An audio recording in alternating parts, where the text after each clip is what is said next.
tell this word right here, which is nothing but his story. You didn't know that? It's all history is. It's somebody's story. You know what I'm talking about. Columbus didn't discover America. He was lost. And the end discovered him. And Abraham Lincoln didn't free any slaves. Or another way to look at it, my story is very, very close to the word mystery. And I want to clear up a couple of mysteries right now. The book is titled Great People, Past and Present.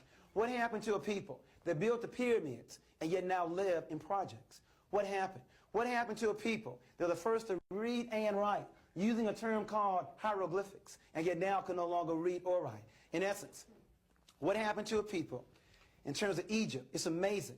King Tut came to America and we didn't realize that King Tut was one of us. Somebody mysteriously took Egypt out of Africa and placed it in the Middle East.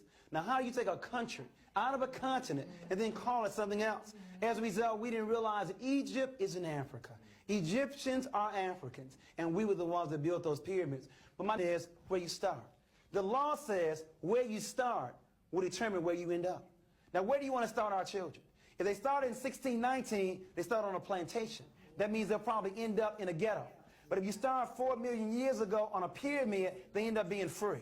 Now, where do you want to start? On a plantation or on a pyramid? Because depending upon where you start will determine where they end up.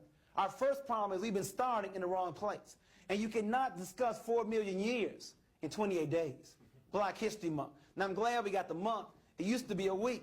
But you can't discuss 4 million years in 28 days. It's simply not enough time.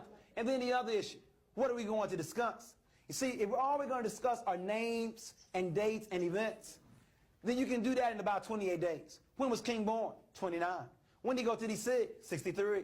When did he get the Nobel Prize? 64. When did he die? 68. That would never change. But if you want to make it relevant, you connect the past with the present and with the future.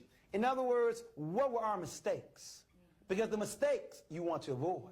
And the strengths you want to reinforce. I'll say it clearly. Those that don't know their history, don't know their mistakes, are destined to repeat it over and over and over and over again. Our children need to know their story. And it did not start here. And it should be more than just names and dates and events. Our digital PDF, Black History Facts You Probably Didn't Learn in School, is full of black stories and facts that aren't usually taught in school. The PDF includes information that is often overlooked in traditional education and history books. The digital PDF can be downloaded and read at your convenience. You don't want to miss out on the chance to uncover the untold black history facts and stories. Click the link in our bio to support BHU.